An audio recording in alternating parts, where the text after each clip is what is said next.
गुजरात से दिल्ली तक जबरदस्त सियासी ड्रामा। 2 वीडियो ने पलटी बीजेपी की बाजी। रात 1:30 बजे वोटों की गिनती। बीजेपी के 2 वोट चुनाव आयोग ने रद्द किए। 5वीं बार राज्यसभा सीट जीते अहमद पटेल। शाह स्मृति जीते, बलवंत हारे। पॉलिटिकल थ्रिलर का क्लाइमेक्स अभी बाकी है। आज अगस्त क्रांति की सालगिरह है। मोदी सरकार ने भारत छोड़ो आंदोलन की 75वीं सालगिरह पर संसद में विशेष सत्र बुलाया है। इसमें 1942 के नायकों के बलिदान को याद कर उन्हें श्रद्धांजलि दी जाएगी। इस विशेष सत्र में लोकसभा अध्यक्ष संकल्प पढ़ेंगी और इसके बाद बीजेपी और विदेश मंत्री सुषमा स्वराज चर्चा शुरू करेंगी, जबकि राज्यसभा में ये जिम्मेदारी वित्त मंत्री अरुण जेटली की होगी। वहीं आज अयोध्या में अखिलेश यादव देश बचाओ देश बनाओ रैली कर रहे हैं, जबकि चंपारण से जनादेश अपमान यात्रा की शुरुआत तेजस्वी यादव करने जा रहे हैं। योगी आदित्यनाथ आज से यूपी के जिलों के दौरे पर निकल रहे हैं। पहले चरण की शुरुआत गोरखपुर से हो रही है। यहाँ वो विकास योजनाओं की समीक्षा करेंगे। वहीं मुंबई में आज मराठा आरक्षण पर बड़ी रैली होने जा रही है। तो आज की बड़ी खबरें क्या हैं जो दिन भर रहने वाली हैं, ये हम आपको बता रहे हैं। आज यूपी से लेकर महाराष्ट्र तक और महाराष्ट्र से लेकर बिहार तक विपक्ष सड़क पर उतर आया।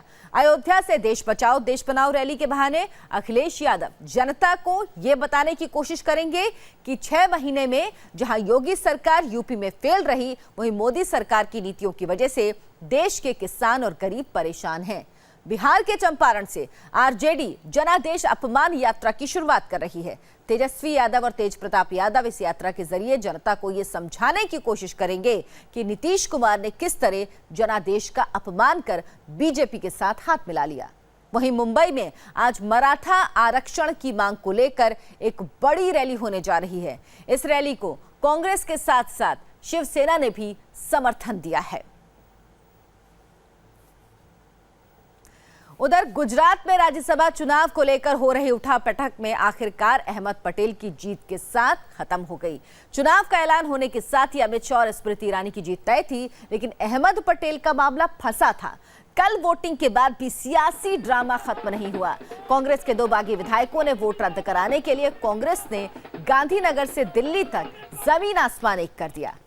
देर रात चुनाव आयोग ने विधायकों के वोट रद्द करने का फैसला सुनाया और फिर हुई काउंटिंग में अहमद पटेल 44 वोट पाकर जीत गए। अमित शाह और स्मृति ईरानी को 46 वोट मिले।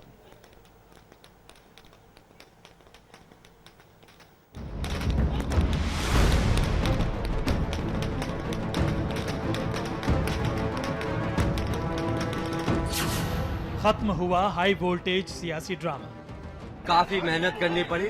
मैं सबका आभारी हूँ इसके लिए जो चुनाव में विजय उसके लिए। शह और मात की जंग में कांग्रेस के चाणक्य ने मारी बाजी। ये सबको सन्मति दे भगवान, खुदा ताला सबका भला करे। तो जिससे माहौल बनाएगा आप अच्छी तरह से जानते हैं, उसके बावजूद भी ये जीत हुई है, ये मेरी जीत नहीं है।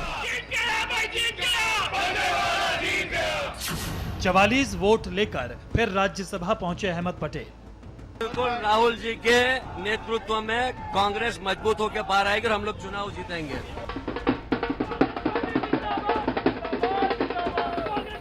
गुजरात राज्यसभा चुनाव के लिए शाम 4 बजे वोटिंग खत्म होने के बाद 10 घंटे तक चला सियासी ड्रामा जब खत्म हुआ और नतीजे का ऐलान हुआ तो कांग्रेस के नेता और कार्यकर्ता कुछ इसी तरह झूम उठे। रात के 2 बज रहे थे और गांधीनगर में आतिशबाजी से शुरू हुआ कांग्रेस का ये जश्न देखते ही देखते गुजरात के दूसरे हिस्सों से होते हुए दिल्ली तक पहुंच गया। और जश्न हो भी क्यों ना, बीजेपी के साम दाम दंड भेद तमाम कोशिशों के बावजूद कांग्रेस के चाणक्य को जीत मिली थी। हालांकि कांग्रेस के ये चाणक्य खुद को चाणक्य कहलाना पसंद नहीं करते। कांग्रेस की थिंक टैंक माने जाने वाले अहमद पटेल इस वक्त हमारे साथ है, तो आखिरकार आप चाणक्य साबित हो ही गए एक बार फिर से। मैंने कभी एक क्लेम न तो किया है, न तो पहले भी किया है, न तो अभी कर रहा हूँ, न तो भविष्य में करूँगा। मैंने कभी भी चाणक्य होने का क्लेम किया ही नहीं है और मैं करूँगा भी नहीं। ये जीत मेरी जीत नहीं है, हमारे विधायक की जीत है, कांग्रेस के कार्यकर्ता की जीत है, प्रत्यक्ष कांग्रेस जन की जीत है। ये अहमद पटेल खुद को भले ही चाणक्य न माने, लेकिन उन्होंने बीजेपी के चाणक्य की तमाम कोशिशों के बावजूद ये जीत हासिल की है। अहमद पटेल की ये जीत कांग्रेस के लिए काफी अहम है। बीजेपी और कांग्रेस की ओर से इस चुनाव को जिस तरह का हाई वोल्टेज ड्रामा बनाया गया, शायद ही भारत के इतिहास में किसी राज्यसभा चुनाव में ऐसा नजारा देखा गया हो। 2 बागी विधायकों के वोट रद्द होने का अहमद पटेल को काफी फायदा मिला। अगर वोट रद्द ना होते तो उनका जीतना मुश्किल था। आपको हराने के लिए सभी तरीके के प्रयास अमित शाह और बीजेपी के द्वारा किया गया। कमी छोड़ी नहीं गई, सभी प्रयास किए, यहाँ तक कि हमारी पार्टी में भी फूट डाल दी, लेकिन फिर भी उसके बावजूद भी वो लोग उसमें नाकाम रहे, विफल रहे। जीत का श्रेय किसको? हमारे विधायक को जाएगा, प्रत्यक्ष कांग्रेस जन को जाएगा, और with the blessing of the leadership ये हमारी जीत हुई है। क्या आपको लगता है कि आपकी जीत के बाद कांग्रेस में एक नई ऊर्जा आई है, खासतौर पे गुजरात कांग्रेस में? नई ऊर्जा आई है, नई शक्ति आई है, एक नया बल आया है, और इससे कांग्रेस को बहुत ही मदद मिलेगी भारतीय जनता पार्टी को शिकस्त देने में। आपको लगता है कि आपका जो फैसला था 44 विधायकों को कर्नाटक लेकर जाने का, वो इस बार सही साबित हुआ? वो सही फैसला था और सही साबित हुआ, और ये वो हमारी मजबूरी थी। ऐसा नहीं था कि हम खुशी खुशी उनको लेके गए थे। जिस तरह से उनको तंग किए जा रहे थे, उनके परिवार को तंग किए जा रहे थे, जिस तरह से टॉर्चर, ऐसा लग रहा था कि जैसे अनडिक्लेयर इमरजेंसी है। जिस तरह से सारी एजेंसियां लगी हुई थी, हमारे पास और कोई रास्ता क्या था इसके अलावा? पटेल के हाथों बीजेपी उम्मीदवार बलवंत सिंह राजपूत की हार के बाद गुजरात के सीएम विजय रूपाणी मीडिया के सामने आए। उन्होंने कहा कि अहमद पटेल जीत भले ही गए हों, लेकिन उन्होंने इस जीत के लिए बड़ी कीमत चुकाई है। गुजरात के मुख्यमंत्री विजय रूपाणी हमारे साथ हैं। विजय भाई, ये बताइए पहला रिएक्शन आपका। मैं मानता हूं कि अगर अहमद भाई जीते तो एक सांसद बनने के लिए गुजरात के 15 एमएलए उन्होंने खोए हैं। ये आज की टोटल पॉलिटिकल विश्लेषण है। हम कानूनी लड़ाई लड़ेंगे, चुनाव आयोग के डिसीजन से हम सहमत नहीं है, और कानूनी लड़ाई लड़ेंगे और अवश्य हम न्याय पाएंगे। कांग्रेस अध्यक्ष सोनिया गांधी के राजनीतिक सलाहकार अहमद पटेल की जीत में ये 2 तस्वीरों का अहम रोल है। इन 2 तस्वीरों ने गुजरात में राज्यसभा के रण को कांग्रेस में हक में मोड़ दिया। पहली तस्वीर में कांग्रेस के विधायक भोला भाई गोहिल दिख रहे हैं, जबकि दूसरी तस्वीर में राघव जी पटेल। कांग्रेस के इन दोनों ही विधायकों ने पार्टी से बगावत करते हुए बीजेपी उम्मीदवार को अपना वोट दिया। वोट देने के बाद दोनों ने कांग्रेस के प्रतिनिधि शक्ति सिंह गोहिल को अपना बैलेट पेपर भी दिखाया। कांग्रेस का आरोप है कि पार्टी के इन दोनों बागी विधायकों ने बीजेपी नेताओं को भी बैलेट पेपर दिखाए। इन्हीं वीडियो के आधार पर चुनाव आयोग ने दोनों बागी विधायकों के वोट रद्द कर दिए। इधर वोट रद्द किए गए और उधर कांग्रेस समर्थकों का जश्न शुरू हो गया। कांग्रेस के लिए ये जंग में आधी जीत थी। चुनाव आयोग के फैसले के बाद वोटों की गिनती शुरू होनी थी, लेकिन बीजेपी ने गिनती शुरू होने नहीं दी। बीजेपी ने कहा कि आयोग से उनकी शिकायत पर फैसला नहीं आया है। बीजेपी ने कांग्रेस विधायक मितेश गरासिया के वोट को भी उसी ग्राउंड पर रद्द करने की मांग की, जिस ग्राउंड पर कांग्रेस के दोनों बागी विधायकों के वोट रद्द हुए थे। लेकिन कुछ देर के सस्पेंस के बाद चुनाव आयोग ने साफ कर दिया कि वो बीजेपी की शिकायत को नहीं सुनने जा रही है। रात करीब 1:45 बजे काउंटिंग दोबारा शुरू हुई और थोड़ी ही देर में वो नतीजा बाहर आया, जिसका इंतजार कांग्रेस और बीजेपी के चाणक्य के साथ साथ दोनों पार्टियों के कार्यकर्ताओं और समर्थकों को भी था। जो जिस माहौल बनाया था आप अच्छी तरह से जानते हैं, उसके बावजूद भी ये जीत हुई है। ये मेरी जीत नहीं है, मैं तो बहुत छोटा आदमी हूँ। सबने साथ मिलकर काम किया, वो सबकी जीत है, और इससे पार्टी एक मजबूत होकर बाहर आई है। तो 2017 के चुनाव में हम लोग बिल्कुल कांग्रेस चुनाव जीतेगी और बीजेपी को हराएंगे। इससे पहले राज्यसभा की इस एक सीट के चुनाव को लेकर गांधीनगर से दिल्ली तक जमकर सियासी ड्रामा चला। प्रीति सोमपुरा के साथ निर्णय कपूर, इंडिया टीवी, गांधीनगर, गुजरात। गुजरात में सियासी ड्रामा सुबह वोटिंग शुरू होने के साथ ही शुरू हो गया था। सुबह 9 बजे से गांधीनगर में वोटिंग शुरू हुई। दोपहर करीब 2 बजे तक सभी 176 विधायकों ने वोट डाल दिए थे। शाम 5 बजे वोटों की गिनती होने वाली थी, लेकिन उससे पहले ही कांग्रेस ने अपने 2 विधायकों राघव जी पटेल और भोला भाई के वोट रद्द कराने के लिए चुनाव आयोग में अर्जी लगा दी। कांग्रेस के नेता दिल्ली में चुनाव आयोग के दफ्तर पहुंचे। शाम करीब 7:15 बजे बीजेपी के नेता भी चुनाव आयोग पहुंचे। चुनाव आयोग ने दोनों ही पार्टियों के प्रतिनिधि अपने अपने पक्ष में दावा पेश करने के लिए पहुंचते रहे। रात करीब 11:30 बजे चुनाव आयोग ने राघव जी पटेल और भोला भाई के वोट रद्द कर दिए और रात करीब 2 बजे अहमद पटेल को जीत मिली, इसकी घोषणा हो गई। और इस पर बात करने के लिए हमारे साथ तमाम मेहमान जुड़े हैं। हमारे साथ वरिष्ठ पत्रकार अशोक वानखेड़े हैं, बीजेपी के नेता गौरव भाटिया हमारे साथ हैं, कांग्रेस के नेता मुकेश नायक भी हमारे साथ जुड़ गए हैं। इसके अलावा अहमदाबाद से हमारे संवाददाता निर्णय कपूर हमारे साथ हैं, दिल्ली से आनंद प्रकाश पांडे हमारे साथ जुड़े हैं। सबसे पहले हम रुख करेंगे निर्णय का। निर्णय, इन 2 वोटों की बदौलत, जिनकी बदौलत बीजेपी जीत का सपना देख रही थी, उन्हीं 2 वोटों की वजह से बीजेपी हार गई। लेकिन उसके बाद मुख्यमंत्री ने कहा था कि वो आगे इसके लिए कानूनी सलाह लेंगे, आगे जाएंगे वो इस बात को लेकर। क्या कुछ करने वाली है बीजेपी? देखिए, बीजेपी का जो लीगल थिंक टैंक है वो इस पूरे मामले पर विचार कर रहा है। जैसा कि गुजरात के मुख्यमंत्री विजय रूपानी ने कल चुनाव परिणाम आने के बाद प्रतिक्रिया देते हुए बताया कि बीजेपी सारे लीगल ऑप्शंस जो हैं वो एक्सप्लोर कर रही है और कानूनी रूप से इलेक्शन कमीशन का जो ये डिसीजन है इसको चैलेंज करेगी। उनका ये कहना है कि अहमद पटेल की जीत जो है वो जीत सही मायनों में नहीं है। यदि 2 वोट ये काउंट किए जाते तो अहमद पटेल 1.5 वोट से हार जाते। तो ऐसी सूरत में उनका ये कहना है कि ये 2 वोट काउंट करवाने के लिए बीजेपी भरपूर प्रयास करेगी।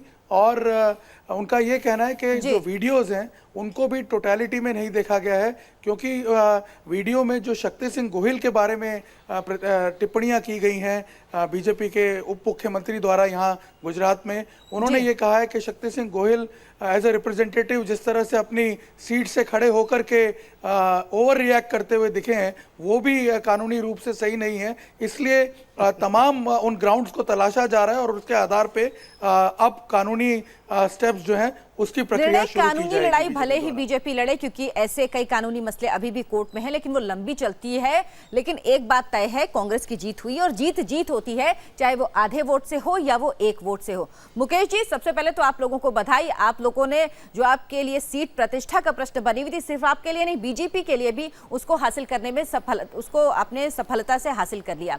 ये बताइए, इस सीट के लिए आप लोगों ने पूरी अपनी जद्दोजहद की, इतनी ताकत लगा दी, इसके पीछे वजह क्या थी? क्या सिर्फ ये एक सीट या आने वाले चुनावों में भी आप इसका असर देख रहे थे? आपने तो खुद देखा कितनी जद्दोजहद हम लोग नहीं करते तो ये चुनाव की ये लोग क्या हालत करते। अगर हम पूरे अपने विधायकों को शिफ्ट नहीं करते तो सत्ता का और पैसे का जो खेल है किस निम्न स्तर पर खेला गया गुजरात के राज्यसभा चुनाव में पूरे देश ने देखा और बीजेपी को इस पर पराजित होना पड़ा। आप बताइए कि कांग्रेस के निर्वाचित विधायक बीजेपी को वोट डाल रहे हैं और अपना मतदान, अपना वोट, अपना मतपत्र जहां वोटिंग हो रही है राज्यसभा की उस कक्ष के अंदर अमित शाह जी को बता रहे हैं। अरे भाई, अमित शाह कौन है? वो बीजेपी के अध्यक्ष हो सकते हैं कि लेकिन निर्वाचन प्रक्रिया से उनका क्या लेना देना है? किस नियम के तहत वो वोट देखना चाहते हैं? क्यों वोट उन्हें दिखाया जा रहा है? जरा कोई समझने का प्रयत्न करें इसको। ये पैसे की ताकत है और ये सत्ता की ताकत है जिसने राजनीतिक दलों को चुनाव हारने जीतने की फैक्ट्री में तब्दील कर दिया है। भारत का लोकतंत्र, उसकी वैल्यूज, उसकी ट्रेडिशंस और जो उसकी गरिमा है पूरी दुनिया में जानी जाती है। बिल्कुल, उसको गुजरात के चुनाव में इन्होंने तार-तार कर दिया। एक सीट जीतने के लिए लड़ता है और कल जो कुछ दिखा, क्या वाकई वो लोकतंत्र का एक स्वरूप ही था? हमको मान लेना चाहिए कि वो एक तरीका है, पार्टियां दूर तक जाती हैं अपनी जीत सुनिश्चित करने के लिए, या ये गलत परंपरा की शुरुआत हो रही है? इस पर हम अशोक जी से रिएक्शन लेंगे। हमारे साथ गौरव भाटिया बीजेपी के नेता भी बने हुए हैं, उनके पास भी हम चलेंगे। छोटा सा ब्रेक, फौरन वापस लौटेंगे। गुजरात से दिल्ली तक जबरदस्त सियासी ड्रामा। 2 वीडियो ने पलटी बीजेपी की बाजी। रात 1:30 बजे वोटों की गिनती। बीजेपी के 2 वोट चुनाव आयोग ने रद्द किए। 5वीं बार राज्यसभा सीट जीते अहमद पटेल। शाह स्मृति जीते, बलवंत हारे। पॉलिटिकल थ्रिलर का क्लाइमेक्स। तो गुजरात से राज्यसभा की सीट के लिए किस तरह से 10 घंटे तक सियासी ड्रामा चलता रहा, इस पर हम इस वक्त चर्चा कर रहे हैं।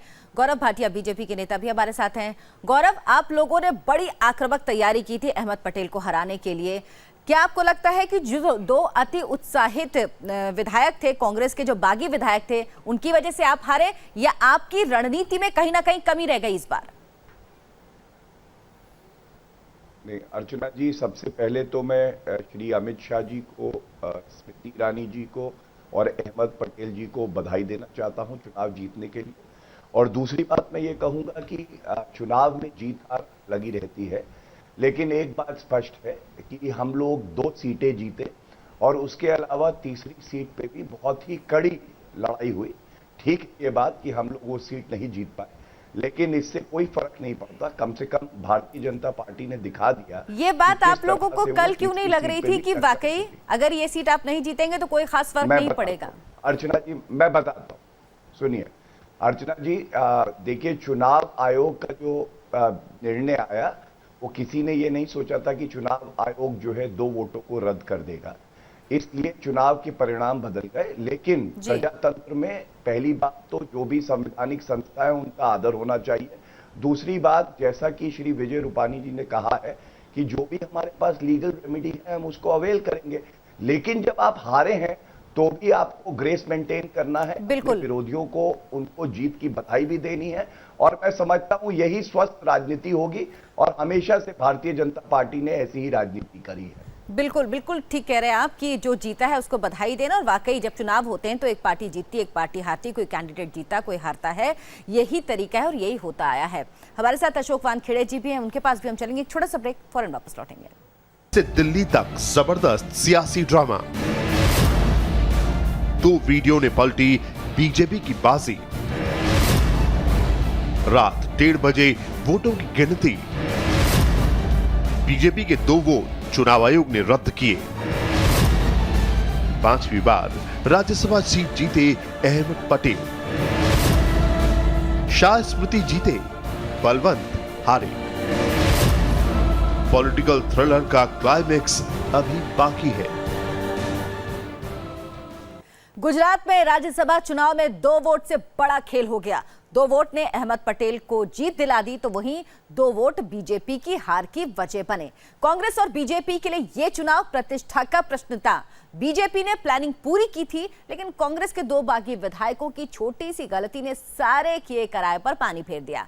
कांग्रेस ने आरोप लगाया कि राघव जी पटेल और भोला भाई ने वोट करने के बाद अपना बैलेट पेपर अमित शाह को दिखाया। इसी आधार पर चुनाव आयोग ने दोनों के वोट रद्द कर दिए। कांग्रेस ने अपने आरोप के समर्थन में 2 वीडियो पेश किए और इन 2 वीडियो ने बीजेपी का खेल बिगाड़ दिया। कैसे इन वीडियो ने अहमद पटेल की जीत की राह आसान की, देखिए इस रिपोर्ट में। ये वही 2 तस्वीरें हैं जो गुजरात राज्यसभा चुनाव में बीजेपी की हार और कांग्रेस की जीत का कारण बनी है। पहली तस्वीर में विधायक भोला भाई गोहिल दिख रहे हैं, जबकि दूसरी तस्वीर में राघव जी पटेल हैं। दोनों ही विधायकों ने कांग्रेस से बगावत की और बीजेपी उम्मीदवार को वोट दिए। दोनों विधायकों ने बीजेपी को वोट तो दिया, लेकिन उत्साह में वो गलती कर गए जो बीजेपी को काफी भारी पड़ गई। पहली तस्वीर को गौर से देखिए। सफेद शर्ट और पैंट में दिख रहे ये कांग्रेस के विधायक भोला भाई गोहिल हैं। बैलेट पेपर पर वोट मार्क करने के बाद सामने सोफे पर बैठे अहमद पटेल के पोलिंग एजेंट शक्ति सिंह गोहिल को अपना बैलेट पेपर दिखाया। बैलेट पेपर देखने के बाद शक्ति सिंह किसी से बात करने लगे, वहीं वहां मौजूद चुनाव अधिकारी भोला भाई को कुछ समझाने लगे। इसके बाद भोला भाई ने एक बार फिर शक्ति सिंह को अपना बैलेट पेपर दिखाया। भोला भाई 10 सेकंड तक बैलेट पेपर के साथ वहीं खड़े रहे। इसके बाद चुनाव अधिकारी के साथ बैलेट बॉक्स की ओर बढ़े और बैलेट बॉक्स में उन्होंने अपना मत पत्र डाल दिया। सामने सोफे पर बैठी बीजेपी उम्मीदवार स्मृति ईरानी भी साफ दिख रही हैं। अशोक जी, इन 2 मतों ने बीजेपी का सारा खेल बिगाड़ दिया, ये तो अब साफ है। लेकिन ये एक सीट बीजेपी और कांग्रेस के लिए, दोनों के लिए इतना प्रतिष्ठा का प्रश्न क्यों थी कि इसको लेकर 10 घंटे तक गुजरात से दिल्ली तक सियासी ड्रामा चलता रहा? यदि बीजेपी के पत्ते सही पड़ते और अहमद पटेल हारते तो बलवंत सिंह जायंट किलर कहलाते। गौरव भाटिया जी बहुत सही कह रहे थे कि जीत हार तो चलती रहती है और एक सीट गई तो क्या हुआ। बीजेपी के लिए बिहार की हार जो झटका था, तो उसी बीजेपी को यूपी के जीत ने आसमान पे बिठा दिया। हार जीत कहां होती है ये इंपॉर्टेंट है। अहमद पटेल पूरी पार्टी 20 साल से चला रहे हैं पर्दे के पीछे से। वो एक बहुत बड़े रणनीतिकार है कांग्रेस के। यदि वो खुद अपनी सीट नहीं निकालते तो पूरे देश में कांग्रेसियों को ये मैसेज जाता कि हमारे रणनीतिकार खुद के लिए फेल हो गए, हमारे लिए क्या रणनीति बनाएंगे। रही दूसरी बात मुकेश जी की, मुकेश जी कह रहे थे कि बीजेपी ने खरीद फोक्त किया। मेरा कहना है कि ऐसा कह के उन्होंने उन 44 विधायकों को गाली दी है। क्या वो कांग्रेस के विधायक बिकाऊ माल थे जो बीजेपी खरीद रही थी? यदि वो कांग्रेस के सच्चे सिपाही होते तो कोई भी कितनी कीमत लगाता वो बिकते नहीं। लेकिन कहीं ना कहीं कुछ गड़बड़ तो कांग्रेस में भी थी जी। जब 51 में से 6-7 लोग चले गए तो फिर इनको वो माल अपना शोरूम से उठा के कर्नाटक के गोडाउन में डंप करना पड़ा। क्यों करना पड़ा? और उसके बाद भी एक विधायक आके फिर बागी हो गया, 44 में से एक ने फिर गलत वोट किया। जी जी तो ये कहीं ना कहीं ये सब कहने की बातें होती है कि खरीदे जाते हैं। जब माल बिकता है तो लोग खरीदते हैं। बिल्कुल, माल नहीं कांग्रेस बिकता, को वो इतनी इंटेंट ज्यादा रखते हैं। दिक्कत थी तभी वो अपने विधायकों को लेके। आप बोलिए गौरव जी, आप कुछ कहना चाह रहे हैं? बिल्कुल, देखिए हम लोग एक बात अर्चना जी फिर से शायद भूल रहे हैं कि हम लोग पहले भी कहते आए, जितने भी बीजेपी के प्रवक्ता हैं, कि चाहे राज्यसभा की ये सीट कांग्रेस जीते या हारे, जनता का विश्वास जो है वो कांग्रेस खो चुकी है। और ऐसा मैं इसलिए कहता हूं, ये जो 44 एमएलए को ले जाया गया कर्नाटका के 5 स्टार रिजॉर्ट में जब गुजरात में बाढ़ आ रखी थी, ये जनप्रतिनिधि हैं। इनका पहला कर्तव्य है कि जनता के बीच में होते उनकी मदद करते। ये लोग नहीं कर रहे थे। अहमद पटेल जी जैसे वरिष्ठ नेता को इतनी कम मार्जिन से होना, और वो भी ऐसे चुनाव में जहां इलेक्शन कमीशन ने 2 वोट रद्द किए हैं, साफ दिखाता है कि आज की डेट में कांग्रेस के साथ ना आम जनता खड़ी है, ना उनके लीडर खड़े हैं। और गेस्ट हाउस के जो एमएलए हैं उसमें से भी एक एमएलए ऐसा है जो अभी तक सूचना आ रही है जिन्होंने अहमद पटेल जी के लिए वोट नहीं किया है। तो बहुत सी चीजें इसमें उभर के आ रही है। और आगे गुजरात के चुनाव है, हमारी पूरी शक्ति, ऊर्जा, ध्यान अब गुजरात के असेंबली इलेक्शन में लगेगा। और गौरव जी आएंगे, ऐसा नहीं है, कांग्रेस को जरूर देंगे। ऐसा नहीं है। गुजरात प्राइम मिनिस्टर का और आपके राष्ट्रीय अध्यक्ष का होम स्टेट है। अपने होम स्टेट में जब पार्टी तीसरा उम्मीदवार अपने टिकट पे खड़ा करती है तो इसका मतलब वो इस बात का आश्वस्त थी कि तीसरा उम्मीदवार निकलेगा। वो गैम्बलिंग नहीं था। उसी आश्वस्ता के साथ आपके सारे लोग लगातार बयान दे रहे थे तो किसी ने हम चुनाव जीतेंगे। अशोक जी, कहीं ना कहीं बीजेपी की जो रणनीति थी वो खराब, गड़बड़ हुई है। शायद 6 विधायकों का जो इन्होंने इस्तीफा ले लिया कांग्रेस के, वो कहीं ना कहीं गलत एक रणनीति इनकी साबित हुई और इसी वजह से इस हार का इनको मुंह देखना पड़ा। ये बात तो पूरी तौर पर साफ है। अब चाहे बीजेपी कुछ भी कहे अपने फेस सेविंग के लिए। मुकेश जी, ये बात लगातार कही जाती है, जिस तरह से अशोक जी कह रहे थे कि क्या आपके विधायक बिकने के लिए तैयार थे तभी बीजेपी खरीद रही थी? अगर आप बीजेपी पर आरोप लगाते हैं कि वो खरीद रहे थे। और दूसरी बात, जब विधायकों को अपने क्षेत्र में होना चाहिए, बाढ़ से ग्रसित था गुजरात, तब आपके विधायक बेंगलुरु में थे। ये चुनाव जो है इसमें डायरेक्ट लोगों का कोई इन्वॉल्वमेंट नहीं होता है, ये जनप्रतिनिधि इस चुनाव में हिस्सा लेते हैं। तो इस चुनाव को लेकर, इस जीत हार को लेकर आप इतने अति उत्साहित क्यों हैं? देखिए, बिकने को तैयार होते तो हम चुनाव हार जाते। हमने अपने इलेक्शन को प्रोटेक्ट किया, इसलिए हमने सारे प्रयत्न किए। जिस तरह के हथकंडे बीजेपी अपना रही थी वो पूरे देश ने देखा। मुझे गौरव भाटिया जी, आप ये बताएं कि गोवा में क्या हुआ? गोवा में आपका बहुमत था क्या? उत्तराखंड में हाई कोर्ट के डिसीजन के बाद दोबारा रावत जी मुख्यमंत्री बने थे कि नहीं बने? अभी हम राज्यसभा चुनाव की चर्चा कर रहे हैं, इसी पे रहें तो बेहतर होगा, क्योंकि टॉपिक डाइवर्ट करने से कोई फायदा नहीं है। टॉपिक डाइवर्ट करने से कोई फायदा नहीं है। जी जी, शंकर जी, वाघेला ने क्या कहा?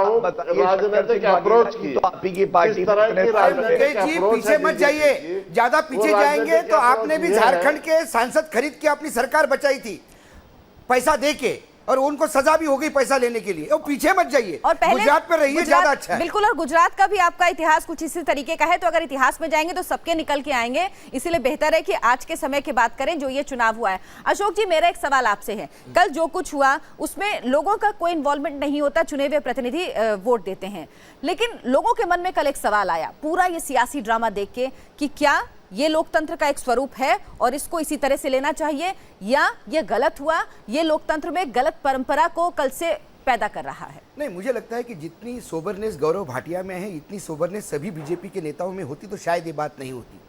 क्योंकि जब अभी हरियाणा में राज्यसभा का चुनाव हुआ, वहाँ वोट दिखाने के चक्कर में वोट रद्द होता है। जी शिव कुमार के ऊपर इनकम टैक्स के छापे पड़े, उनका वोट एक राज्यसभा चुनाव में रद्द हुआ क्योंकि उनके पत्नी ने देख लिया था। राजस्थान में भी ऐसे वोट रद्द हुए हैं। जब ऐसे वोट रद्द हुए हैं और जब वीडियो सामने आया तो उन्होंने ग्रेसफुली मान लेना चाहिए था।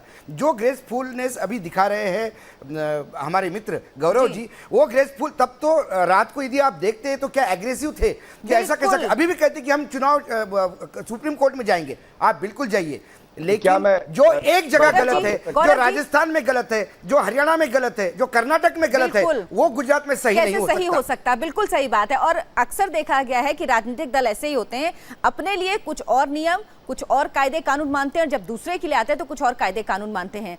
लेकिन एक सवाल यहाँ पे ये है कि कल जो कुछ भी हुआ, इसके बाद क्या बीजेपी अपने आप को गुजरात में पीछे देख रही? उसको कहीं लगा कि ये विधानसभा चुनाव में जुड़ी हार जीत है, उससे कहीं उसके कार्यकर्ताओं के मनोबल पर असर होगा? अगर ऐसा नहीं तो इतनी बड़ी जीत हार के लिए ऐसा मुकाबला क्यों?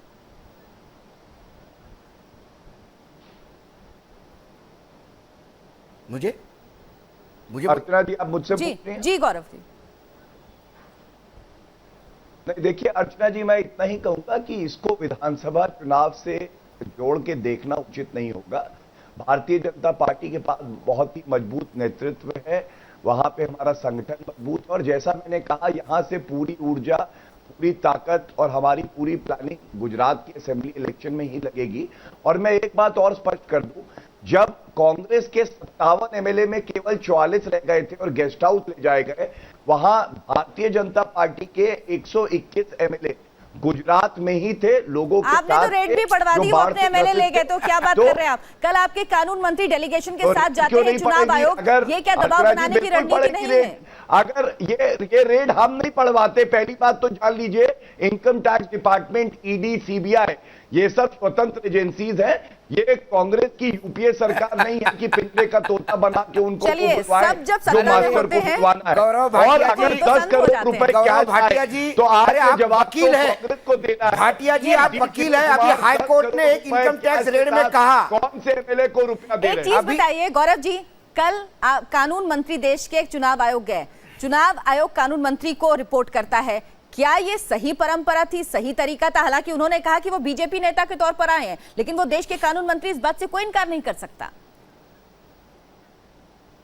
नहीं, मैं समझता हूं अर्चना जी, जो हम लोग के यहाँ प्रजातंत्र है या प्रणाली है, उसमें एक बात स्पष्ट है कि कोई भी व्यक्ति अगर पार्टी का भी पदाधिकारी है और साथ में वो सरकार में है, तो ये दो अलग अलग जिम्मेदारियों का निर्वाह करता है और कानून मंत्री के तौर पे वहां पे आप कोई बातचीत नहीं करेंगे, लेकिन वो पार्टी के भी लीडर है और एक सम्मानित वकील है। अगर वो पार्टी का पक्ष वहां रखने गए तो मैं नहीं समझता इसमें कोई अनुचित बात है। कांग्रेस में भी हमने देखा है, जो पुराने मंत्री रहे, उनके वरिष्ठ, वो पार्टी का तो आप उनके नक्शे कदम पे नहीं चलते ना? आप तो हमेशा कहते हैं आप अलग हैं, आप अलग तरीके की राजनीति करते हैं, आप नहीं, लेकिन अर्चना जी, प्रोप्राइटी की बात मैं कर रहा हूं, मैं प्रोप्राइटी की बात कर रहा हूं, मैं इसीलिए कह रहा हूं एज अ लॉ मिनिस्टर वो कोई निर्देश, चलिए आप कह रहे हैं कि एज अ लॉ मिनिस्टर वो नहीं गए थे, नहीं कर सकते, वो पार्टी के रिप्रेजेंटेटिव के तौर पे गए थे, बिल्कुल वकील भी है, वो उस हैसियत से कहते हैं। अब आनंद प्रकाश पांडे का रुख करते हैं। आनंद, बीजेपी की अब रणनीति क्या होगी? क्या वाकई वो कोर्ट का दरवाजा खटखटाएगी या इस मैटर को यहीं पे खत्म करेगी? जी देखिए, बीजेपी की तैयारी है कि जो कानूनी प्रक्रिया उसको एक बार बीजेपी पालन करने की बात कर रही है, वो लीगल ओपिनियन भी ले रही है बीजेपी की, आगे क्या इसको हम चैलेंज कर सकते हैं, क्योंकि जो बार बार वो कल दावा कर रही थी चुनाव आयोग से भी, उसने कहा था कि एक विधायक का वोट और रद्द होना चाहिए जिस कांग्रेस विधायक ने अपना वोट दिखाया, अपना बैलेट पेपर दिखाया था। हालांकि चुनाव आयोग ने कल इसको खारिज कर दिया था। अब बीजेपी इस पर इस बात को लेकर, इस बात की कानूनी सलाह ले रही है कि क्या इसको हम चैलेंज करना चाहिए। हालांकि बीजेपी भी ये जानती है कि अगर कानूनी प्रक्रिया में वो जाती है, कोर्ट में जाती है, तो लंबा ये खिंच जाएगा, लिहाजा उसकी अपील का कोई खास मतलब नहीं रह जाए, क्योंकि जो हरियाणा के राज्यसभा चुनाव में हुआ तो वो मामला अभी भी कोर्ट में चल रहा है। लिहाजा ये फैसला बीजेपी आला कमान को लेना, और उम्मीद की जा रही है कि आज इस बारे में बीजेपी फैसला लेगी। चलिए, इस बारे में बीजेपी आज फैसला ले सकती है कि वो आगे कानूनी प्रक्रिया अपनाएगी या नहीं, या इस मुद्दे को यहीं पे खत्म करेगी, जीत हार यहीं पे हो जाएगी। हमारे संवाददाता अहमदाबाद से निर्णय कपूर भी हमारे साथ जुड़े हुए हैं, हम निर्णय के पास भी चलेंगे, एक छोटा सा ब्रेक लेंगे, फौरन वापस लौटेंगे।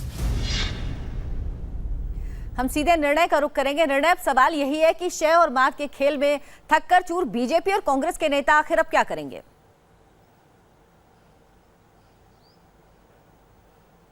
देखिए, मैं आपको बता दूं, अब जो गुजरात में परिस्थिति का निर्माण होगा, कांग्रेस इस अपॉर्चुनिटी को पूरी तरह भुनाने की कोशिश करेगी। ये जो मौका कांग्रेस के हाथ लगा है, मैं आपको बता दूं, पार्टी पूरी तरह बिखरती जा रही थी।